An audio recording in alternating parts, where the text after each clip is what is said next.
pessoal, hoje então nós vamos dar sequência à série O Poder das Pedras. Eu sei que é um assunto que não costumam falar a respeito, virou até um mito, né? Uma vez que as pedras ganharam estigma de coisas do mal, de coisas de Satanás e tudo mais, coisas místicas, mas é sempre bom enfatizar, já falamos em vídeos anteriores, eu quero enfatizar que as pedras foram criadas por Deus e elas têm sim poderes, né, energéticos, elas produzem cargas eletromagnéticas, tá? E nós também produzimos energia, nós somos energia, toda a matéria tem energia, em especial os cristais, porque elas têm uma harmonização da sua formação atômica, né, da sua formação das suas moléculas, dos seus átomos, mais harmoniosa. E então elas têm facilidade em produzir energia. A energia pisoelétrica, que nós já falamos, quando a pedra é submetida à pressão mecânica, no caso da dolomita, e energia piroelétrica, né? Quando a pedra ela é aquecida ou resfriada, ela produz também campos eletromagnéticos, tá? Estou falando de cristais, não é qualquer pedra e também não é qualquer cristal. Por isso você encontra pedras em toda a extensão da Bíblia, de Gênesis a Apocalipse. Deus deu pedras para Lúcifer no céu. Então, mesmo no ambiente celestial, haviam pedras. Pedras adornam a cidade santa, né? Então, foi dado pedras para as vestes talares, né, dos sacerdotes. Foi dado 12 pedras que simbolizavam as 12 tribos. Tem pedras, né, acreditam pela tradição judaica ser o jacinto, quando Jacó fez um altar lá em Betel, né, considerado um portal. Se houver tempo a gente fala disso nesse vídeo também, pelo menos está no previsto. Eu não sei se vai dar 3 ou 4 partes, mas importa que eu passe o conteúdo. Para isso eu tenho que desacelerar, falar mais devagar, né? Então há uma suposição dentro da cultura judaica que ele usou o jacinto. E eu vou explicar nesse vídeo o porquê do jacinto. Tá? Então nós vamos entrar em vários aspectos, aspectos bíblicos, aspectos científicos, como nós falamos no vídeo passado, muitos aspectos científicos, e também os aspectos da Kabbalah, né? Do conhecimento oculto judaico, que não é todo mundo que consegue entender, né? Então hoje vamos retomar, né? Lembrando que Êxodo, né, fala sobre 12 tribos, e cada uma dessas tribos recebeu pedras. Então foram 12 pedras representando cada uma tribo. Eu estou olhando no lateral porque o microfone está aqui na minha frente, tá? Estou com o microfone novo e o computador está aqui do lado, tá? Então foi dado. Existem várias interpretações, tá? Essa pedra representa essa tribo, e existem várias versões se você for procurar, mas eu encontrei uma versão que eu acho mais cabível, mais confiável, uma versão de um site judaico, e eu comparei com outros sites judaicos e ambos falam a mesma coisa. Eu comparei com 6 sites judaicos e os 6 falam a mesma coisa. Então eu acho que esses são mais verossímeis, ok? Mas o fato é que não importa o site que você procure, a fonte que você procure, as pedras vão ser sempre as mesmas. O que pode diferenciar é a representatividade dela diante de uma das tribos, tá bom? Então, o sárdio, por exemplo, representa a Judá. Lembrando, né? Davi é o leão da tribo de Judá e fazem parte da ascendência da tribo de Judá não apenas Jesus, como também Davi. Então o sárdio tem uma grande importância, nós vamos ver, se não der tempo nesse vídeo, no próximo a gente fecha, tá? O topázio representa a tribo de Issacar, né? O carbúnculo, a tribo de Ruben, né? A esmeralda, Zebulon, a safira, Simeão, a diamante, que é uma pedra dura pra caramba, além de ser extremamente dura, é uma das pedras mais belas que existem, né? É representada pela tribo de Gade, né? Jacinto, Efraim, Ágata, Manassés. Lembra os filhos de José? Manassés e Efraim estão aqui no meio também. Ametista, Benjamim. Berilo, Asser, né? Ônix, a tribo de Dan, né? Jaspe, Naftali, então representando as 12 tribos. Lúcifer também recebeu pedras. Curioso que ele recebeu algumas pedras que somente ele recebeu. Ninguém mais recebeu. Por exemplo, a sardônica. Sardônia ou sardônica é a mesma coisa, tá? Só ele recebeu. Por que que só ele recebeu? Nós vamos entender nessa sequência de vídeos também, porque Lúcifer, somente ele recebeu essa pedra sardônica. Tá? Essa pedra, embora representa algo ligado a sarcasmo e tal, elas também, curiosamente, enfeitam o céu. Elas estão lá, a sardônica, ela está para enfeitar o céu, né? A cidade santa, né? E onde os eleitos, né? irão ir para lá, os eleitos irão para lá e vai estar adornando a cidade santa. Nós vamos falar mais sobre isso também, né? Então, o qual, né, a sardônica, vai estar adornando a cidade santa, ao qual muitos os escolhidos alcançarão, né, esse patamar de ter o privilégio e a honra de entrar na cidade santa, né? Seria uma, sei lá, deixando esse sinal, nós podemos pensar em tanta coisa, né? Conjectura só, tá? Será que seria uma analogia aqui ao filho pródigo? Olha, tem uma pedra aqui que só você recebeu, mas ela está lá na Cidade Santa também. Ela tem uma ligação com você, né? Será? Quero que vocês pensem e assistam também a série de vídeos A Essência da Maldade, tá bom? A sentença de Adão também vale a pena, e Néfilins, há esperança para eles, para você entender melhor do mundo espiritual e sair da caixinha, para a gente ficar preso na caixinha, né? Outra pedra que Lúcifer recebeu foi a turquesa, somente ele recebeu, nenhum dos sacerdotes receberam. A turquesa é uma pedra de coloração predominantemente azul, né? E eu já falei isso na série, na trilogia Quilaim, né? Quilaim, Néfilim e Carim. Já falei em vídeos também. A turquesa era como se Deus desse essa pedra, que pelos judeus é uma representatividade do céu, ela representa o céu, a turquesa, era como se Deus desse essa pedra para Lúcifer, dizendo mais ou menos o seguinte: olha, não importa por que caminho você ande, não importa por onde você vá, importa que você não se esqueça de onde você veio. Leve essa pedra como pedra memorial, como uma lembrança, né? Então, deixou ali uma semente, né? Afinal de contas, o pai não deixa de amar o filho. Sabe, só sabe quem é, realmente só sabe. A pessoa só descobre o que é amor incondicional quando ela tem um filho, quando ela tem uma filha. Porque até então nós desconhecemos esse amor incondicional. O filho, ele pode te tripudiar, ele pode te xingar, ele pode fazer a pior das atrocidades. Você é pai, você é mãe, você acolhe, você abraça, você enxuga as lágrimas e cuida das feridas. Pelo menos a maior parte dos pais são assim, exceto os pais narcisistas, que a gente vai gravar um vídeo a respeito do tema, tá? Mas em condições normais, esse é o amor incondicional, ele não está preso a uma condição. Às vezes um casal casa e de repente qualquer coisinha separa, né? E já a união pai-filho, né? Filho e mãe, né? Filho, filha e mãe, né? Com os pais, é uma aliança perene, né? Ela não se dissolve. Lembrando da parábola do filho pródigo, ele nunca deixou de ser filho, ele se afastou, ele fez um monte de besteira, mas ele voltou. E quando ele voltou, houve o quê? Festa, celebração. Ele pensou que ia receber uma bronca, né? Recebeu uma festa, uma celebração. Tá? Mas não é a pauta principal desse vídeo, eu nem quero causar confusão na sua mente, né? Porque são reflexões que não são ensinadas nos altares, enfim, não é adequado ensinar isso nos altares. Mas eu quero deixar sempre uma sementinha para você pensar a respeito, tá? Deus é amor, né?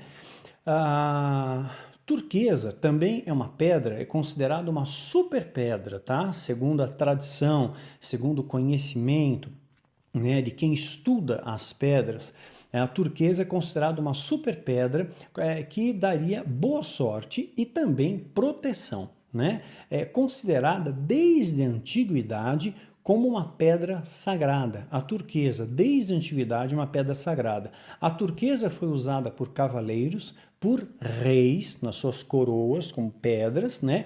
Como um poderoso amuleto de proteção e boa sorte, né? Então, eu quero lembrar a vocês que a pedra, embora ela possua poderes eletromagnéticos que possam, direto ou indiretamente, causar influências em nossa mente, na vibração do nosso corpo, elas não substituem a medicina.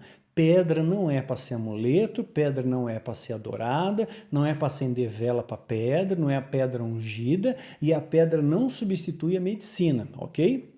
Você quebrou o braço, você não põe uma pedra no braço para consertar. Pedra da cura, não. Você vai lá no médico e engessa, né? Pegou o coronavírus, né? Você não vai colocar uma pedra na cabeça para curar o coronavírus, você vai buscar o tratamento, né? Então, é isso, tá ok? Elas ajudam, elas auxiliam, elas são coadjuvantes, né? Mas o fato é que sim, elas têm determinados poderes, fato, a gente vai explicar aqui, elas produzem cargas eletromagnéticas que, por elas terem uma harmonização molecular, elas também harmonizam tudo que elas tocam, né, que é objetos ou pessoas. Ela causa uma harmonia. Existe uma determinada pedra, se não der tempo de falar nesse vídeo, eu falo no próximo, que você coloca em determinados pontos do seu corpo. É uma pedra fria, mas existem pontos do corpo, pontos que são chamados centros de energia do corpo, onde tem campos de energia eletromagnética maior no seu corpo, onde há uma desestabilização energética, essa pedra esquenta, e esquenta pra caramba, né? Pra caramba. Eu vou falar dessa pedra também, se não der nesse vídeo, no próximo. Esquenta bastante. É sinal que ela está trazendo harmonização daquela energia que estava desequilibrada. Eu sei que parece um pouco estranho, porque a gente tem aquela ideia de misticismo, né? Sim, inicialmente, na antiguidade, quando os anjos caídos ensinaram aos homens o poder das pedras, as pedras foram usadas de maneira para magia negra, para misticismo, para o ocultismo, né? Eles usaram aquela energia para o mal, né? Depois, avançando no calendário, reconhecendo melhor, e você lembrando que as pedras foram criadas por Deus, desde os céus tem pedra no céu, então sinal que há um significado para ela, e há um significado para cada pedra das vestes talares, elas não estão lá à toa, Deus não escolheu aleatoriamente, mas escolheu com propósito, e você vai entender nessa série de vídeos. As pedras possuem sim um poder, elas produzem campos eletromagnéticos, causam equilíbrio, né, energético em nosso corpo, nós somos energia, eu já expliquei isso em outros vídeos, acabam harmonizando a nossa energia, tanto é que eu falei, né? Tem gente que tem uma energia negativa, passa perto de você, você se sente mal perto daquela pessoa, né? E gente que passa uma energia positiva, de calma, de serenidade, locais a mesma coisa. Então, tudo flui em torno de campos eletromagnéticos de energia. O nosso próprio cérebro, ele produz energia, né? Todos os nossos pensamentos, palavras, ações, eu já falei, estou enfatizando, são reproduzidos através de descargas eletroquímicas, né? Ou bioquímicas que ocorrem no interior do córtex cerebral. Então, uma grande usina elétrica, nós produzimos essa carga de energia estática, por exemplo, nós produzimos. Sabe quando você arrasta o sapato no tapete, encosta em alguém e dá um choque, né? Ou quando você passa o pente no cabelo e de repente o seu cabelo fica tudo em pé, você está produzindo uma energia chamada de energia estática, dentre tantas outras que a gente produz, tá? Então, quando descobriram que as pedras poderiam ser usadas para o bem, elas passam a ser usadas para o bem, né? Então, tudo depende das mãos de quem está. Uma arma na mão de um bandido pode causar a morte do inocente. Na mão de um policial, pode defender o inocente. Então, depende como você a utiliza, ok? Então, ficou claro até aí, né? Ok. Então, a pedra ônix é símbolo, né, da tribo de Dan, jaspe de Naftali, safira de Simeão, para você guardar, tá bom? Carbúnculo, Ruben, esmeralda, Zebulon, Issacar, topázio, Gate, diamante. Curioso que Lúcifer também recebeu 9 pedras. Muitas pedras que Lúcifer recebeu, os sacerdotes também receberam, com exceção de 2 que foram únicas dele, né? Que nós já falamos, que só ele recebeu, tá bom? A sardônica e a turquesa, só ele recebeu, ninguém mais recebe. Mas das pedras, das 9 que ele recebeu, né? E das 12 que os sacerdotes receberam, Lúcifer acaba recebendo o mesmo tipo de pedra. 7 das 12 pedras que os sacerdotes receberam, Lúcifer também recebeu. Por quê? Se Lúcifer é a representação majoritária do mal, né? Por que então que os sacerdotes, sendo sacerdotes representantes de Deus, recebem as mesmas pedras de Lúcifer? Lembrando, quando Lúcifer recebeu essas pedras, ele tinha uma aliança com Deus. O 9 é símbolo de uma aliança. Eu já falei isso para vocês. 9 meses para nascer, hora nona, hora da vitória de Jesus na cruz, aliança 360 graus, 6 e 3, 9, etc.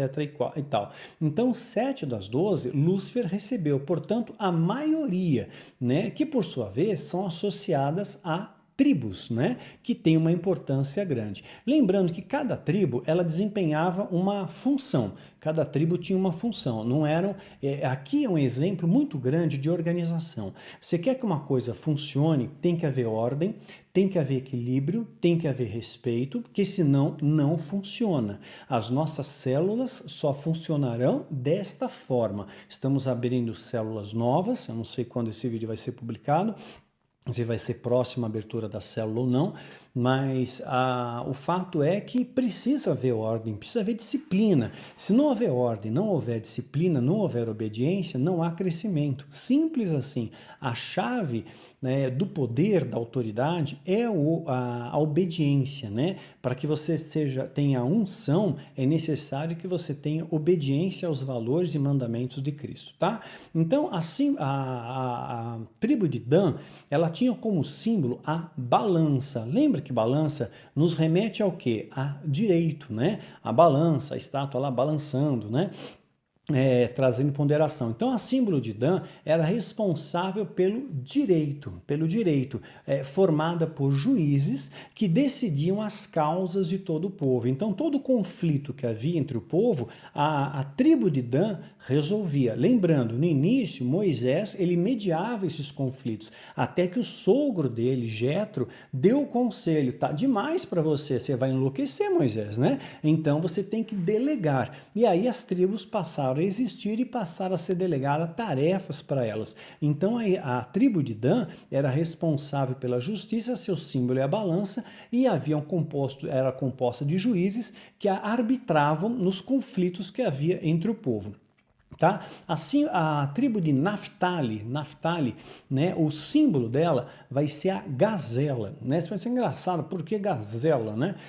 Eles eram, a Naftali, a grande maioria, eles eram escritores, eram porta-vozes do povo, então eles deixavam registros ali, eram porta-vozes do povo, eles falavam em nome do povo, apresentavam as queixas do povo, né, o que o povo precisava e tudo mais, e também cuidavam da natureza. Veja só que coisa interessante, havia sempre um cuidado com a natureza, Deus sempre se preocupou com a natureza, e hoje nós vemos o descaso, o desdém que o homem faz com a natureza, que Deus ama, e inclusive estabeleceu uma tribo para tomar conta da natureza. Então, esse desmatamento, para pegar madeira, quer dizer, o negócio é o dinheiro, que se dane, que se lasque o resto, né? Vamos ganhar dinheiro, né? Então, Deus, ele se preocupava com todas as coisas, inclusive com a natureza. A tribo de Simeão, o símbolo dele é uma fortaleza ou uma torre.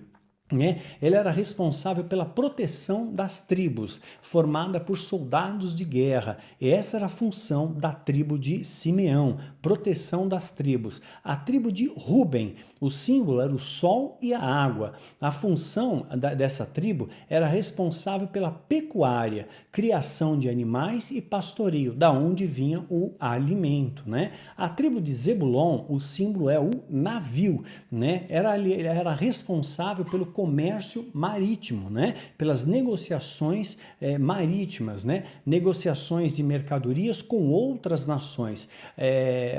Isso aqui estava na fase embrionária ainda do comércio exterior de Israel, mas teve um start e uma tribo responsável para isso. A tribo de Issacar, cujo símbolo é o jumento, sim, o jumento, né? Você pode não dar valor ao jumento, pois é, mas ele tem o seu valor, né? Ele é responsável pela travessia das tribos em suas peregrinações. O jumento é um animal muito forte, muito resistente, a gente despreza, mas eles eram responsáveis cada vez que a tenda era desarmada e a peregrinação continuava. Eles eram os responsáveis, essa tribo de Issacar, cujo símbolo era o jumento, era responsável de desmontar as coisas, carregar os jumentos e transportar. Cada tribo tinha a sua função. A tribo de Gate, o símbolo é uma tenda, era responsável pelo acampamento, uma vez que eles decidiam que eles tinham que parar para acampar, para descansar, né? Então o fato de montar e desmontar o acampamento era de responsabilidade da tribo de Gate, né? Devido às suas peregrinações, né? Repararam uma coisa? Lembrando, havia aqui ordem, havia disciplina, havia respeito, havia hierarquia. Sem isso, meu irmão, não há progresso. Guardou? Sem isso não tem progresso. Mas por que Lúcifer então recebe 2 pedras a mais? Ainda mais, ele recebeu a maioria, ele recebeu 7. Das 12 que os sacerdotes receberam, ele recebeu 7, sendo 2 muito especiais. Lembrando, ele era o querubim ungido. Ele tinha algo de especial, sim. Deus gostava de Lúcifer. Isso foi uma aliança com ele, né? Será uma reflexão para você, né? Será que aquele Deus que nos ensinou o perdão, né, e que infelizmente é pouco praticado nas igrejas, a gente sempre guarda um rancor, né? Será que Deus que nos ensinou a perdoar, inclusive Jesus na cruz, ele diz, Pai, perdoa-lhes. Os fariseus, a quem ele chamou de raça de víboras, de sepulcros caiados, de condutores cegos, né, de uma série de coisas, né, ele diz, perdoa-lhes, porque eles não sabem o que fazem. Sabe, esse é o exemplo majoritário do perdão. Amar os seus inimigos, foi o que Jesus nos ensinou, né? Será que aquele que nos ensinou perdão numa esfera tal que nós, sinceramente, nós desconhecemos essa esfera de perdão, será que aquele que ensinou e plantou em nós o perdão, que somos imperfeitos, ele não seria capaz também de perdoar mediante arrependimento? Pensa nisso, tá? Será que aquele que ensinou o amor, e amor esse que nós não compreendemos, o que eu falei, o que você começa a aprender o que é amor, quando você tem um filho, o amor incondicional, não está condicionado a nada, você ama porque ama e acabou, né? Você ama o filho. Será que aquele que nos ensinou esse tipo, essa esfera profunda de amor, será que Deus também não sabe amar? E será que no seu amor ele causaria dor ao sofrimento, né? Vamos pensar melhor, né? Será que esse amor não é capaz de, mediante um arrependimento, um quebrantamento, uma mudança de rota, né? Enfim, perdoar, né? Fica aí para você pensar também. Será que aquele mesmo Jesus que acolheu a mulher adúltera, que acolhe o pecador arrependido, né? Assim como ele fez a parábola do bom samaritano, enfatizando ao bom samaritano, passa o sacerdote, passa o levita, Jesus enaltece quem? O bom samaritano, né? E ele defendeu a mulher adúltera, que pelas leis mosaicas, quem ia apedrejá-la tinha legitimidade de apedrejá-la. Por isso que tem gente que fala para mim, Daniel, você fez live com muçulmano, você fez live com ateia, você fez live com judeu, você fez live com fulano, com beltrano, com ciclano. Eu não concordo. Que se dane que você não concorda. Me desculpa, sendo bastante sincero. Tô pouco me lixando porque você pensa. Eu me espelho em Jesus. Jesus não fez acepção nenhuma. Ele falou com a mulher samaritana, que todo mundo desprezava, ele tocou os leprosos, ele ouviu a voz do cego, que todo mundo mandava calar a boca, ele honrou o publicano, né? Quando vai o fariseu, o publicano sobe ao monte, o fariseu bate no peito, eu dou dízimo, eu faço e aconteço, e lá atrás, no fundo, né, o cobrador de impostos, que era odiado pela sociedade, né, porque eram selecionados entre os próprios judeus, né, eles eram odiados pelos próprios judeus, né, ele simplesmente diz, Pai, tem misericórdia de mim. E Jesus diz que quem desceu justificado foi o cobrador de impostos, foi o publicano. Inclusive, um desses foi selecionado por Jesus fazer parte dos 12, Mateus, né? Então, Jesus quebrou paradigmas, né? Ele sentava-se à mesa com pecadores, tanto é que ele é chamado de comilão pelos fariseus, de beberrão, e senta-se à mesa com cobradores de impostos e pecadores, né? Jesus não fazia acepção de pessoas, né? Então, Jesus enalteceu o samaritano, né? Quando ele conta a parábola do bom samaritano. Quem cuidou daquele homem machucado? O samaritano, né? Então, os judeus que tanto tinham pompas, né? Isso e aquilo, né? E regras, e não pode, esse é do mal, esse é do bem. Jesus foi lá e acolheu. Jesus acolheu a mulher adúltera. Gente, acolheu a mulher adúltera. E o que ele fala para a mulher adúltera? Vá e não peques mais. Eu também não te condeno. Olha que amor, olha que ternura, sabe? Jesus sempre tratou todo mundo igual. Quando Nicodemos vai procurar Jesus no meio da noite, Jesus podia dizer: você é fariseu, sabe? Eu estou cansado dessa raça, você só fala mal de mim, fala que eu tenho parte com Belzebu, fala que eu sou enganador. Vá para o inferno, some, vai lá entre os fariseus. Não, ele acolheu, ele escutou, ele explicou e ele tocou o coração de Nicodemos, tocou. Nicodemos e José de Arimateia foram os únicos, né, dessa casta farisaica que acolheram Jesus, né? Depois da morte de Jesus, eles acolheram a Jesus, né? Então, é uma coisa interessante para se pensar, né? Então, Jesus, ele quebrou paradigmas, né? Ele não fazia acepção de pessoas, não importava o rico e o pobre, não importava o letrado e aquele que tinha menos conhecimento, não importava se era judeu, se era samaritano, se era publicano, não importava para ele, sabe? Ele tratou todo mundo igual. E por que eu, né, que me digo cristão, né? Ou você se diz cristão, por que você não se espelha em Cristo, né? O espelho é Cristo. Então por que eu vou ter a petulância, a arrogância de ficar julgando as pessoas, dizer esse aqui vai para o inferno, esse aqui pode, esse aqui não pode? Para o inferno. Eu vou continuar fazendo minhas lives sem acepção nenhuma de pessoas, tá bom? Vou falar com qualquer um que esteja com o coração aberto. Se um padre quiser conversar comigo, eu estou de coração aberto. Se a monja lá do templo budista quiser conversar comigo, estou de coração aberto. Se um pastor quiser falar comigo, Paulo Júnior, Augusto Nicodemos, eu estou de coração aberto. Não importa, tá bom? Não importa. Eu não faço acepção de pessoas, eu respeito a todos, porque o sangue de Jesus foi derramado por todos nós, tá bom? Vale a pena lembrar isso. Adendo aí, eu tinha que desabafar, tá bom?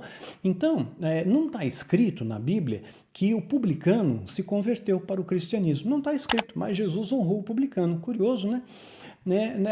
Mas eu tenho certeza que tanto o publicano, quanto a samaritana que Jesus conversou, quanto a mulher adúltera, embora não esteja escrito que elas se converteram ao cristianismo, né, eu tenho certeza que o coração dessas pessoas foi transformado, uma semente foi lançada porque receberam amor. Não estavam acostumados a receber amor, receberam pedradas, receberam palavras depreciativas, palavras ofensivas. É isso que eles recebiam, daqueles que deviam ensinar o amor, né? Os guardiões da lei. Então, essas pessoas se tornaram pessoas nobres, pessoas dignas, pessoas honradas. Elas foram honradas por Jesus, né? E certamente uma semente ficou no coração. Não está escrito se elas se converteram ou não, mas o fato é que transformadas elas foram. Deixou uma semente ali forte. Olha, ter encontro com Jesus muda a sua vida. Depois que Paulo teve encontro com Jesus, nunca mais a vida de Paulo foi a mesma, né? Então, retomando, né? Faltou para Lúcifer receber. O Lúcifer não recebeu. O Sárdio, né, que faz parte da equipe do Judá, nem poderia, porque é uma linhagem santa, é uma linhagem que veio Jesus, é uma linhagem que vem Davi, então é evidente, e o seu símbolo, né, era o leão, né? Por isso que a gente fala Jesus, o leão da tribo de Judá. Então, evidentemente, Satanás não poderia receber, né, essa pedra, o sárdio, cuja representação é a tribo de Judá, o símbolo é o leão, e na sua ascendência tem Jesus e Davi. Evidente que ele não recebeu, né? Então, o sárdio, ele tem como símbolo, né, governar e promover o bem-estar ao povo, né? Essa é a função do sárdio e também da tribo de Judá. Governar e promover o bem-estar do povo. Bem-estar, Cuidado com o povo. Eu vi esses dias e fiquei estapafúrdio de uma determinada igreja vendendo feijão ungido consagrado. Um feijão que mostraram lá, feito na gráfica, um feijão branco, na gráfica, eles para impressão a laser, custa R$ 4 para produzir um feijão desse. Essa pessoa estava vendendo feijão a R$ 1.000, um feijão ungido, feijão consagrado, né? E dizendo que ainda que a planta, quando crescer, vai brotar a semente, e a semente vai estar escrito lá, se tu uma bênção. Isso não vai acontecer. Aí, sabe o que vão dizer? Vão dizer? Eu tenho certeza. Não está escrito porque você já é uma bênção. É isso. E sabe quanto estão pedindo por um feijão? R$ 1.000. R$ 1.000. Imagina que eles venderam, 1 milhão de feijões, né? Porque vende facinho, 1 milhão de feijões. Imagina quanto dinheiro que isso não é arrecadado. Imagina se esse dinheiro fosse destinado para uma creche, para um orfanato, para Médicos Sem Fronteiras, para os hospitais, né, que estão precisando, para as pessoas necessitadas, né? Imagine se esse dinheiro fosse usado para o bem, mas não, vai ser usado para comprar mais um jatinho, mais uma fazenda, mais uma mansão, mais ostentação, é isso. Infelizmente, vivemos uma época de falsos profetas. O que me deixa mais impressionado, o povo não acorda, gente, o povo não acorda, só vão acordar na grande tribulação, lamento, viu? Mas vozes estão clamando no deserto, eu não sou o único não, tá? Tem muitas vozes clamando aqui também, tá bom?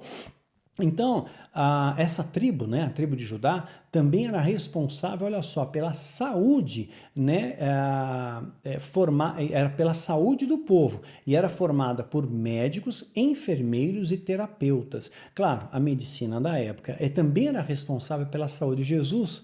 Ele não diz que leva as nossas enfermidades, Jesus não diz que ele traz cura para a nossa alma, para as nossas emoções, né? É isso, leão da tribo de Judá, né? Traz saúde para a nossa alma, né? Então, pertenciam a essa tribo, lembrando, por linhagem, né? Jesus e Davi. O jacinto representa a tribo de Efraim, Ágata, a tribo de Manassés. Lembrando que esses dois são filhos de José, e que é uma coisa interessante, porque não rola aí um julgo desigual. José casou com uma egípcia, né? Casou com a Zenate, uma egípcia. Para você entender melhor, assista a série Flores do Deserto. Assista os 3 vídeos, tá?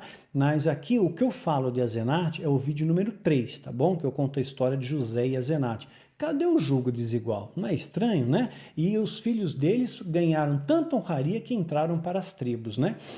Então, vale a pena também você ver um vídeo meu, isso eu estou falando porque tem muita gente nova seguindo no canal, assista um vídeo meu chamado Divisão de Reinos. Você vai entender melhor a história de Israel, como é que funcionou, né? Como é que foi historicamente, como é que acabou a época dos juízes, entrou a era dos reis, profetas e tudo mais, né? Você vai entender um pouco melhor, né? Até que João Batista encerra essa era, né? Jesus ele chega a dizer, né? Veja o vídeo Profetas do Novo Testamento também. Jesus chega a dizer, a lei e os profetas encerraram com João, tá bom? Entendeu? Né? No vídeo Profetas do Novo Testamento eu te explico melhor, tá bom? Mas veja também divisão de reinos. A ametista representa Benjamim, cujo símbolo é o lobo. Né? Ela era composta por homens muito valentes, responsáveis pela caça, pelo alimento, pelo suprimento, e também eram grandes homens de guerra, né? Então, a tribo de Benjamim é representado aqui pela ametista. No livro de Apocalipse, a cidade narrada lá, a cidade santa, também é adornada por pedras. Dentre elas, olha só, jaspe, safira, calcedônia, esmeralda, sardônica, sárdio, crisólito, né? Crisólito, berilo, topázio, crisópraso, né? São pedras diferentes, tá reparando aqui? Jacinto e ametista, são 12 pedras também, mas tem pedras diferentes aqui no meio, tá? Se vocês repararam, tem pedras diferentes, né? Aí, vou ler um texto aqui para vocês. Eu vi o número dos selados. Quer saber o que é selado? Selado poderia ser os predestinados, tá?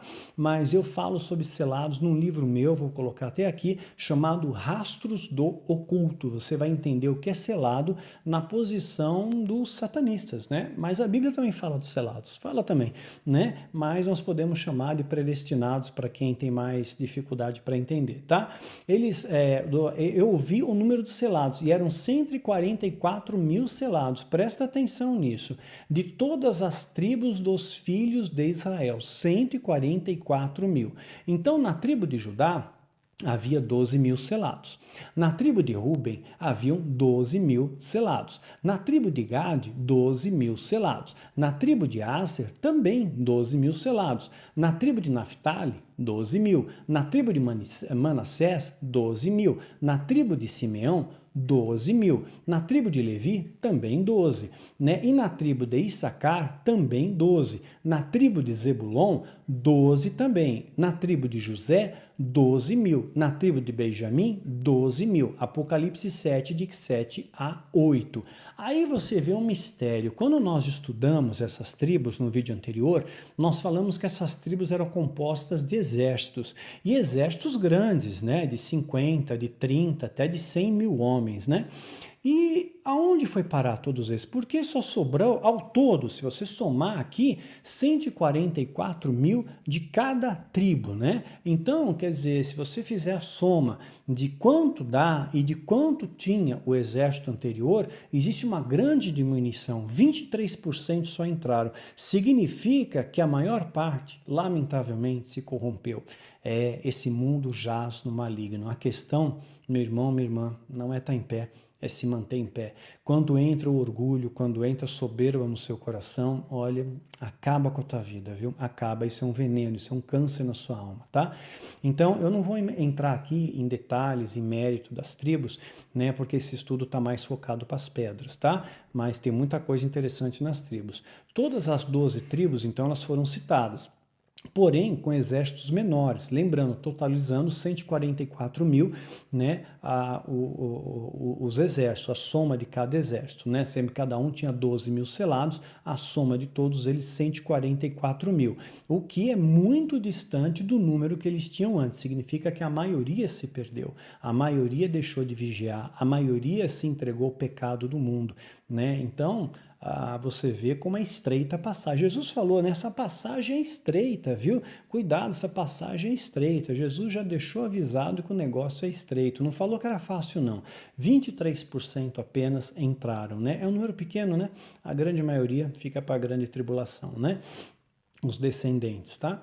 A outra pedra interessante é a sardônica. Veja só um texto aqui. E o que estava assentado era, na aparência, semelhante à pedra jaspe, que significa força e vitalidade. Isso é o que significa pedra jaspe, força e vitalidade, né? E sardônica. Então veja bem o texto.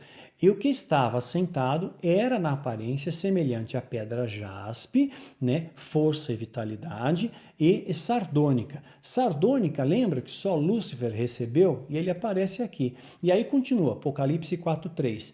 E o arco celeste estava ao redor do trono e parecia semelhante à esmeralda. Você vê que essas pedras estão também em Apocalipse e cada uma delas tem, né? Então seria essa sardônica uma espécie de memorial, sei lá, ou um símbolo de uma possível volta, não sei. Tá? A calcedônia é um símbolo protetor, né? Ela representa um símbolo protetor. Ela tem uma forte capacidade de purificação energética, tá bom? Isso é dado científico, tá? Eu não estou tirando da cartola não, tá bom? Ela tem uma forte capacidade de purificação energética, ela harmoniza a sua energia, né? Absorvendo energias negativas do ambiente ou da pessoa que ela toca, então neutralizando toda negatividade. Sabe aquela pessoa opressa, tal, né? Você põe essa pedra perto, ela absorve a energia negativa, ela absorve o campo eletromagnético negativo e tira a parte negativa da pessoa. Mas veja bem, pelo amor de Deus, não entenda errado, não adore a pedra não é ídolo, a pedra não é amuleto, não precisa ficar carregando a pedra com você, tá? Então, entenda, a pedra que eu carrego comigo tem outro significado, tá? É uma coisa que Deus deu pra gente, é outro significado. A pedra chamado, que está em Apocalipse, que é pouco comum pra gente, é um tal de crisóprasto. Crisóprasto é uma pedra chamada criptocristalina, né? Que significa que é composto de cristais tão finos que não é possível diferenciá-los, né, como partículas distintas usando ampliações normais. Essa característica é o que diferencia de cristais e de rocha. Lembra? Cristal e pedra, cristal e rocha. O cristal tem uma estrutura molecular anatômica mais harmônica, tá?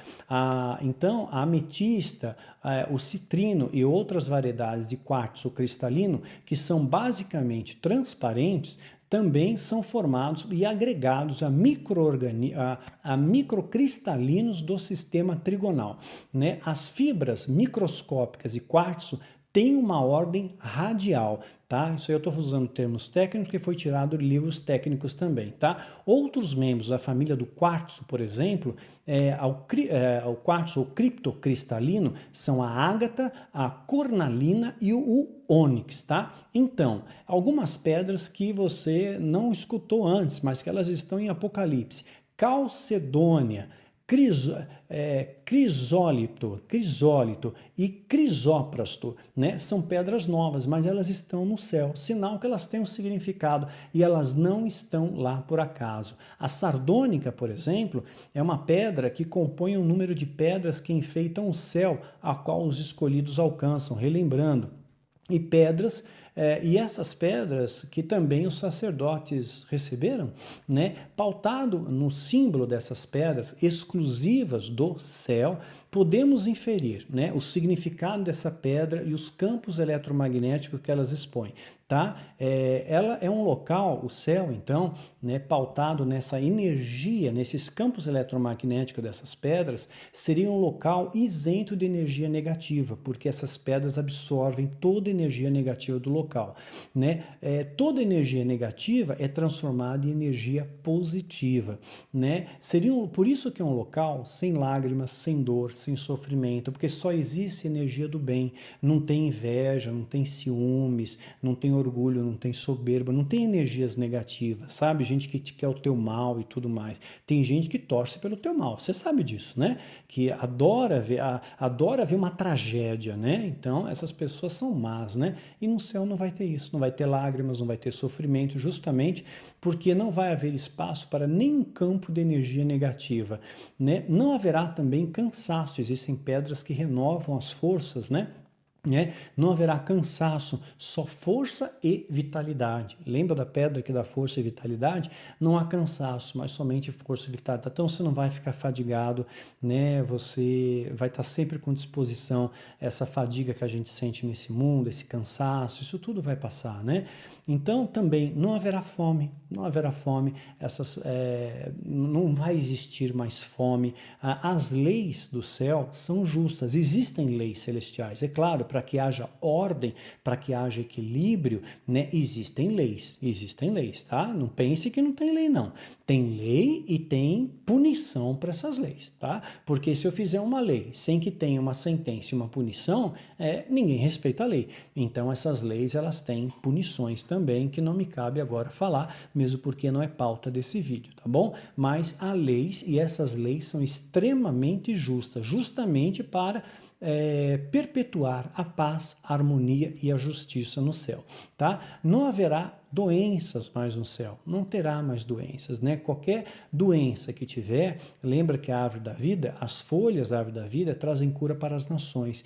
Então, doença que eu digo de ferimentos, tá? Eu não quero entrar em tantos detalhes, mas digamos que você aprenda a arte do combate, tá? Lembrando que os anjos sabem combater, existem anjos guerreiros, né? Tanto é que houve peleja no céu que expulsou Satanás e seus anjos. Houve peleja, houve guerra, né? O príncipe da Pérsia atrasou o anjo que veio falar com Daniel, segurou ele por 21 dias, porque houve peleja, houve guerra ali. No livro apócrifo de Enoque, capítulo 5, o etíope fala muito bem sobre essa guerra, sobre essa peleja que houve nos céus. Então, se há peleja, se há guerra, significa que existem armamentos. E se existem armamentos, você precisa saber usá-los, né? Então, digamos que você se machucou, né, num treinamento, hipoteticamente, né? Essas folhas trazem restauração para você, trazem cura para as feridas, tá bom? Mais ou menos isso, não vou entrar em grandes méritos a esse respeito, não é pauta para esse vídeo, tá? Né? Também não haverá no céu imperfeições, não vai ter ninguém perfeito, tá? Então no céu não vai ter as imperfeições que nós temos aqui, não vai ter as doenças mentais, não vai ter as limitações físicas, não vai ter as deformidades físicas que nós temos, não vai ter cadeirante, não vai ter cego, não vai ter surdo, não vai ter mudo, lá não vai ter nada disso, viu? Lá nós seremos o corpo glorioso e seremos perfeitos, tenha certeza disso, não haverá imperfeições. Então nós teremos a pureza de um diamante, e também a sua força. Cada um de nós será puro como um diamante, puro de coração, de alma e de espírito, né? Mas também terá força, a força de um diamante, a resiliência de um diamante, né?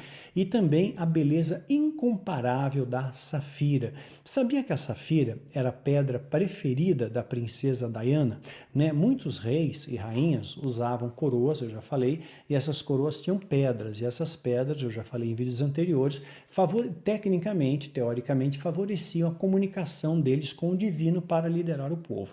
Mas a princesa Diana, embora não fosse a sucessora real do trono, ela gostava de pedras, né? Mas especialmente o que ela mais gostava, né, era a safira. Ela adorava a safira, uma pedra azulada. Você vai ver fotos da Diana com safira. Era a pedra predileta da Diana.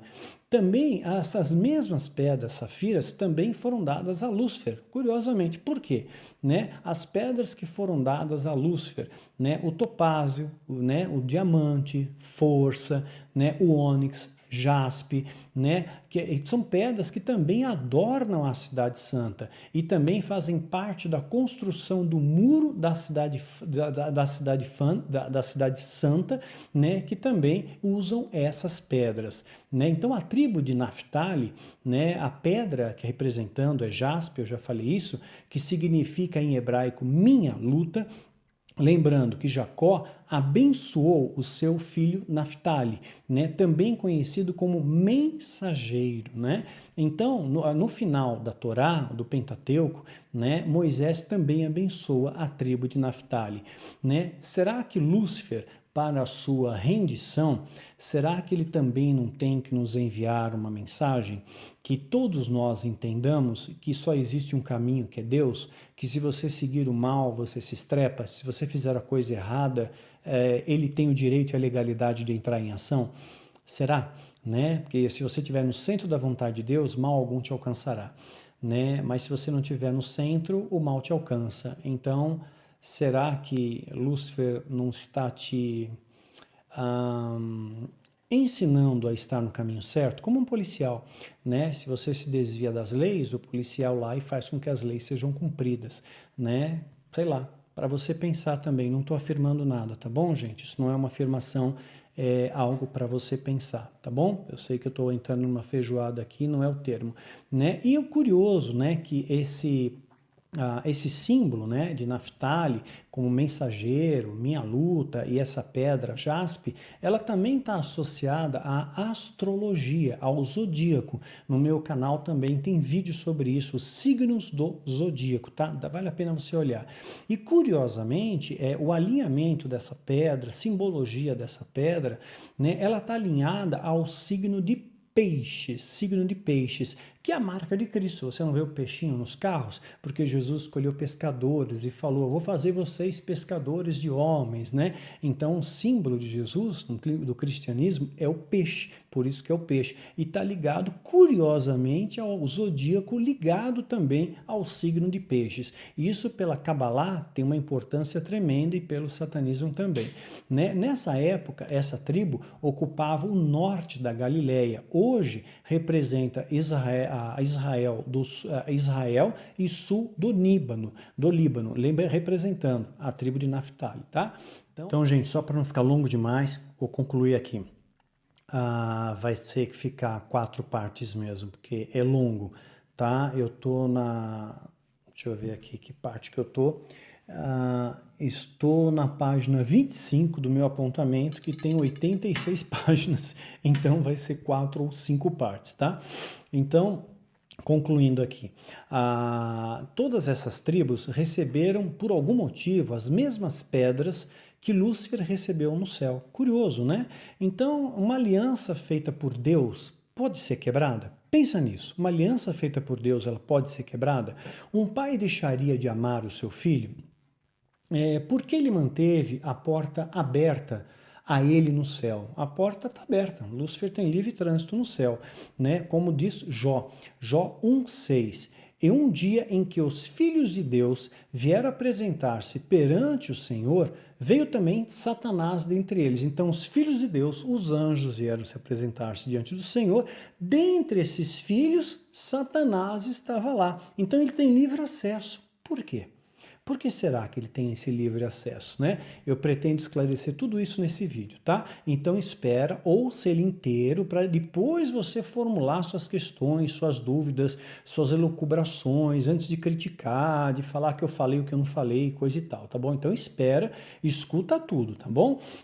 Então, eu acredito que um filho não perde a sua paternidade. Retomando uma coisa curiosa, ficaram de fora algumas tribos que não receberam as mesmas pedras de Lúcifer. Por exemplo, lembrando a tribo de Judá, representada pelo Sárdio, que é o leão da tribo de Judá, que eu já falei aqui, né? E alguns curadores sugerem que as feridas abertas para o sangue funciona para coagulação, né? O sárdio. Então, alguns curadores, né, curandeiros, melhor dizendo, da antiguidade, acreditavam que a pedra sárdio, que Lúcifer também recebeu, fazia com que era usada para feridas, para estancar o sangue, né? Meu Deus, a tribo já está dando pau na mente. A tribo Ruben, representada pela granada, a granada, ela é considerada uma pedra de proteção energética, como uma espécie de armadura espiritual. Por isso que eu digo e enfatizo, eu creio que as pedras talares dos sacerdotes eram uma blindagem que eles tinham. Tá? Era uma blindagem espiritual, uma armadura que eles tinham, um colete que eles tinham contra energias negativas do mal. Assim como o rei, quando tinha coroa na sua cabeça de ouro com pedras preciosas, realmente facilitava a sua conexão com o divino. Reis bons, tá bom? Reis maus vão ter conexão com o negativo, evidentemente, como eu falei, pode ser usada por bem ou por mal, tá bom? Benjamim, a pedra que representa Benjamim é a ametista, né?